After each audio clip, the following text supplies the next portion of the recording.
یہ علمی چمن ہے رش کے دون، یہ مظہر شان عرض دکن۔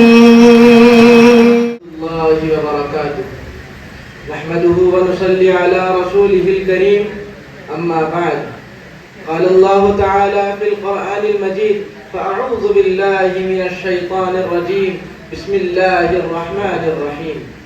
أولئك الذين امتحن الله قلوبهم للتقوى لهم مغفرة وأجر عظيم. صدق الله العظيم. وقال عليه الصلاة والسلام: أصحابي كالنجوم بأيهم اقتديتم اهتديتم، أو كما قال عليه الصلاة والسلام. اسلام کے گلشن کو سینچا ہے صحابہ نے، اسلام کی گلشن کو سینچا ہے صحابہ نے، ہم ان کی محبت میں جی جان لٹا دیں گے، ہم عظمت صحابہ کی ایک دھوم مچا دیں گے، مشرق کا صلہ لے کر مغرب سے ملا دیں گے. قابل قدر صدر جلسہ حضرات علماء کرام و مہمانان عظام، آج کے اس بزم ذی وقار کو فکر و نظر اور فہم و فراست کے جن پھولوں سے معطر کرنے کی سعادت حاصل کر رہا ہوں، اگر اسے عنوان کے سانچے میں ڈھالوں تو میری تقریر کا عنوان بنتا ہے عظمت صحابہ. یہ وہ شخصیات ہیں جو امت محمدیہ کی تاریخ ہے، دین اسلام کے موقع کے گواہ ہے، حضور کے دین کے اترنے کے گواہ ہے، جبرائیل امین کے آمد کے شاہد ہے، سنت کے عمل کے شیدا ہے، نبی کے اقوال کے محافظ ہے، پیغمبر کی اداؤں کی دلدار ہے. یہ رب ذوالجلال کا عطا کردہ ایک واسطہ ہے. اب سوال یہ ہوتا ہے کہ عظیم شخصیات کون تھیں؟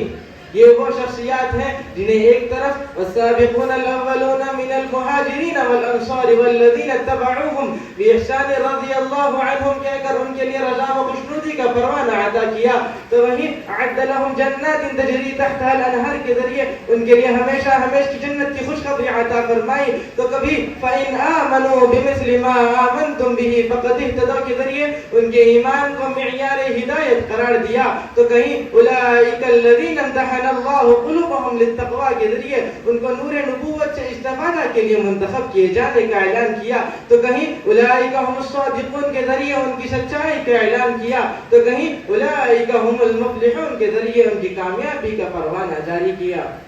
اسی پر بس نہیں، میرے اور آپ کے آقا شہنشاہ بطحہ تاجدار مدینہ محمد مصطفیٰ سرکار دو عالم صلی اللہ علیہ وسلم نے بے شمار حدیث میں صحابہ کرام کے بارے میں رہنمایانہ ہدایات امت کو عطا فرمائی.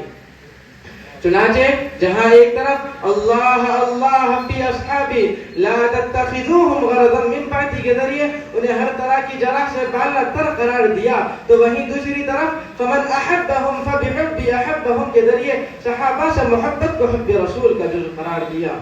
وہ مصطفیٰ پر فدا سب صحابہ، با وفا سب صحابہ، خوش ادا دلربا سب صحابہ، عاشق مصطفیٰ سب صحابہ، ایمان نبوت کے تارے وہ ہدایت کے روشن مینارے، مقتدا محتدا سب صحابہ، رہبر و رہنما سب صحابہ.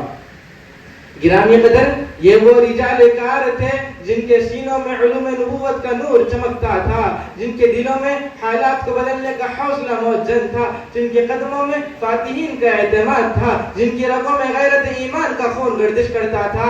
یہ صحابہ گلشن اسلام کو اپنے خون سے سینچنے والے تھے، دفاع اسلام کے لیے پھانسی کے پھندوں کو چوم کر گلے میں ڈالنے والے تھے، تلواروں کے سائے رب واحد کے وحدانیت کا پرچار کرنے والے تھے. یہ صحابہ تو وہ تھے جن کی میت کو کندھا دینے کے لیے آسمان سے 70,000 فرشتے اترے. یہ صحابہ تو وہ تھے جن کی شکل میں روح الامین وحی لے کر آئے.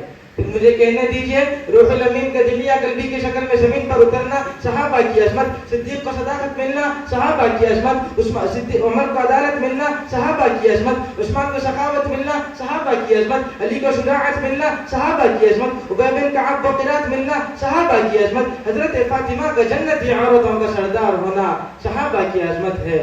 ارے عظمت صحابہ کے کیا کہنے، وہ تو ایسے جیالے ہیں جو اسلام کی بقا و دوام کے لیے سمندروں میں اتر گئے، پہاڑوں کے سینوں کو رون ڈالا، ظلم کے بادل چھا گئے تو آفتاب ایمان کا روپ ڈھال لیا اور اس شان سے دنیا کو خدا حافظ کہا.